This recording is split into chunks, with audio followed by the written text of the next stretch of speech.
Behind the Downing Street garden wall, the machinery of warfare on display. Theresa May is this week signalling she will stop making Brexit speeches that leave both sides in her party saying their side has won. In the Commons, the Labour leader urged her to do just that. What will our future relationship with our biggest trading partner look like? The problem is the Prime Minister is stuck in the middle of two warring factions, but she now needs to pick a side. The Right Honourable Gentleman said to me that I should pick a side. I'm very clear.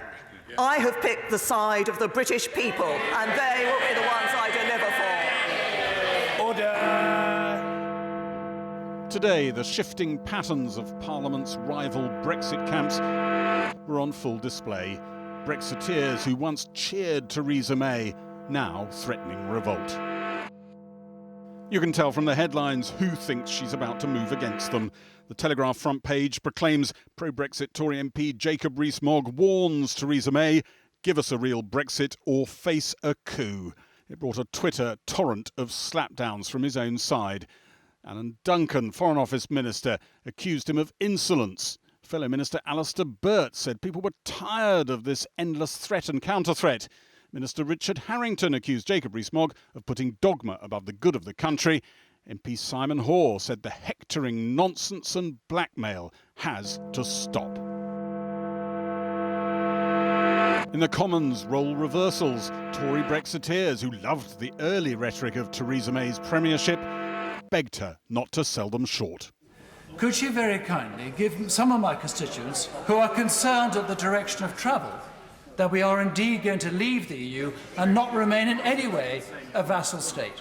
There are, however, some disturbing reports in parts of the press that the government may have in mind some proposals for some form of legal re-entry into a form of European unity of some description. Will Brexit be recognisable as Brexit?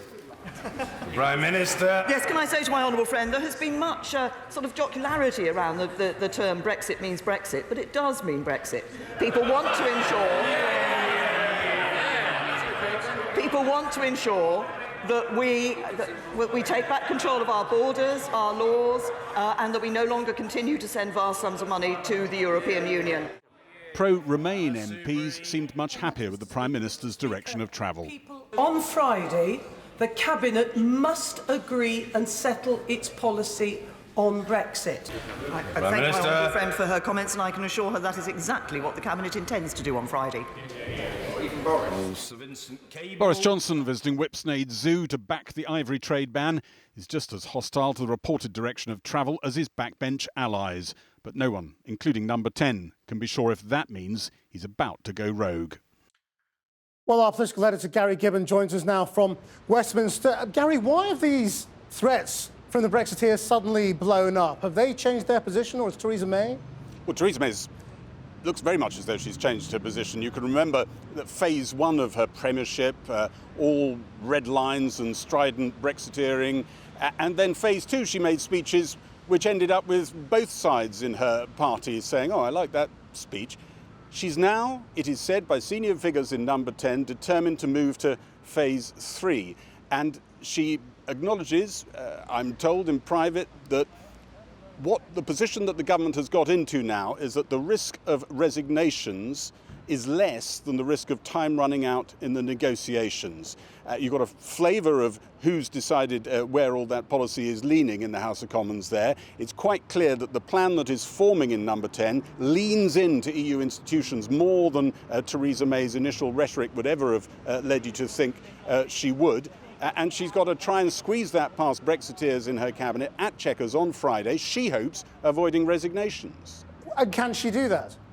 Well, we can't really know because the potential resignees don't themselves know what the policy of the government is. There was a flurry today when it looked as though the customs union policy that was toing and froing in government, maybe a new customs union policy had been dreamt up inside Number 10. People sought reassurance. They were told that wasn't the case. It's possible we just carry on with the amazing scenes of insubordination and indiscipline that we're seeing at the moment. It's possible we see resignations. Quite a few people in Whitehall tell me, actually, that's what she needs, because otherwise the EU, whose patience is growing thin, will just not believe she's changed policy. Gary Gibbon in Westminster. Well, from Westminster, we're joined by two Conservative MPs, leading Brexiteer John Redwood and Simon Hoare, who earlier today has tweeted that Jacob Rees-Mogg's warning to the Prime Minister is blackmail and hectoring nonsense. First to Simon Hoare. Simon Hoare, this is an amazing attack, one Tory MP upon another, and it reflects attacks all over the party. Well, I wouldn't say it was amazing, and I wouldn't say it was an attack. I don't think anybody should really be surprised that passions run high on what is the most important domestic political issue to face us as a generation, and probably shaping the future of our country for many years to come. But blackmail is an extraordinary thing to accuse any human being of. Well, it may well be. I mean, Jacob and I have been very good friends for 30 years, so I think he would have taken that in the spirit in which it is intended.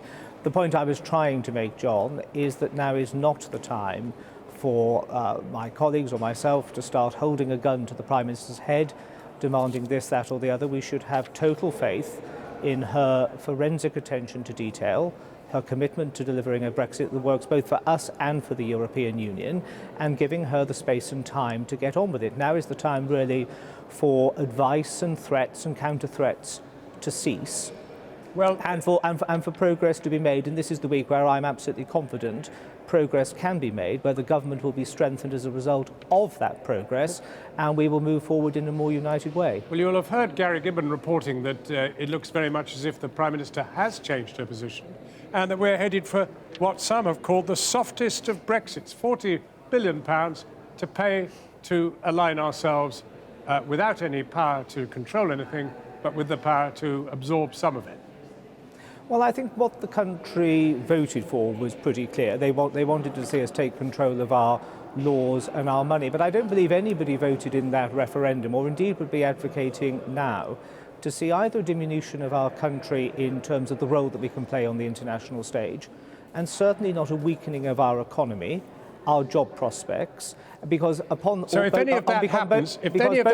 both of those things, our public services, our nurses, our doctors and our teachers actually depend. But these you are saying important things. If any of these things happen, you'd be happy to vote against any deal that involved any of that. Well, I've always been confident and have always moved forward on the principle. No, I asked you, would you vote against it if it happened? We will be having a deal, and I am absolutely confident that we will have a pragmatic deal that works. So if you would stay with us for a moment, we've got Mr. Redwood next to you. Now, John Redwood, this is civil war. I mean, this is behaviour you have not seen in your party since the Second World War. This isn't the interview I agreed to give. I was asked to come on and talk about the evolution of the government's policy and the state of the negotiations. You can't be serious. Which is what matters to the public watching this. You can't have people shouting at each other. I'm not here to provide a running commentary on what colleagues say when they're having John discussions. Redwood, you're being absurd. Come on. I'm not being absurd at all. You've been in politics long enough. You are deliberately trying to provoke a Conservative Party row. This is a much more important issue than that. This is about the future of our country and how we can best handle the negotiation with our European partners. And I listened very carefully to what the Prime Minister said today, and it wasn't in line with the report I've just been hearing from you. She made it very clear that she is sticking to her Lancaster House vision that we will be leaving the single market, we will be leaving the customs union, we will be taking back control of our laws and our trade policy and our money. And so the issue which we need to pose to the European Union as a united country is, would they like a comprehensive free trade agreement with us or not? I think it's deeply in their interest to do so. Well, so when why I are asked the so Prime many of Minister your this, colleagues? she said she would be tabling that. And this is the crucial thing. I think we can all agree that we would like a comprehensive free trade agreement, and it's up to the EU to decide whether that is yes or no. This is an admirable Shakespearean soliloquy, but it doesn't seem to have any kind of connection with what's been going on today, which is that some of your colleagues, one of your great friends, Jacob Rees-Mogg, has been accusing other people in the Tory party of blackmail. This is politics. He was accused of blackmail, rather. I mean, we're beginning to get tangled up in who's accused who of what. I mean, it is an amazing picture for what was once a Conservative party. Well, Channel 4 wants to highlight one or two things that some backbench colleagues have said, as if we don't sometimes have interesting discussions in our party, just as Labour does in their party. But what the nation is interested in is not this tittle-tattle between individual MPs, but they're interested in what is the government going to do and how is it going to respond to the fact that the European Union has so far turned down a whole series of very positive and generous proposals which the Prime Minister and government has been making. And so there is quite a strong mood in the country now that says we've been very decent, we've been very generous in our offer, but there has to be something back from the EU. And if they're not prepared to sit down now and talk about a very wide-ranging free trade agreement governing both goods and services, then it might just be better to leave. Well, Mr. Redwood, what has been happening today has been, and I think you would accept, because you're a seasoned politician, something we have never seen in a political party of the Conservative bent in history, ever. Well, I think that's just absurd language. There have often been disagreements amongst backbenchers in all parties, and I haven't seen anything extraordinary today within the range of disagreements. Politicians get excited, they make interesting comments, but this is not nearly as interesting as what matters to the nation. Perhaps we've exaggerated in putting it all into today. The Defence Secretary, what the Prime Minister said in the House of Commons? The Defence Secretary said he would break the Prime Minister. Are you happy to have a Defence Secretary who talks about breaking the Prime Minister? Well, I didn't see or hear him say that. Oh, come on, you read the Daily Telegraph, it was in it. I'm not here to provide commentary on quotes or misquotes from colleagues around the cabinet table. What I do remember the endless wars between Blair and Brown, for example. And interesting though they were to opposition MPs, they weren't nearly as important as what Brown and Blair were doing at the beginning, a successful economic policy, and then completely wrecking the country with their banking crash and overdoing the debt. John Redwood, people will be very assured that everything is fine and dandy and that we've got nothing to worry about. Thank you very much indeed for joining us. Let's go back now to Simon Hoare. What do you make of that? There's nothing happening at all, and you accusing Mr. Rees-Mogg of blackmail is simply unreal. Well, I mean, I agree with John that parties have passionate and wholehearted debates, and I actually think most people in the country would be concerned if we didn't. This is an issue which we should be arguing our corners from with as much passion as our constituents deserve. I disagree with one thing that John said, however, which is that the country is interested. I think, frankly, the country is getting rather bored about this, wants to see it delivered and wants to get on with their lives in the knowledge that we have a deal and a set of policies and a government focused on their prosperity, and that's what we're going to do. Simon Hoare, thank you very much indeed. Peace is broken out, and we're grateful to you for bringing it. Pleasure.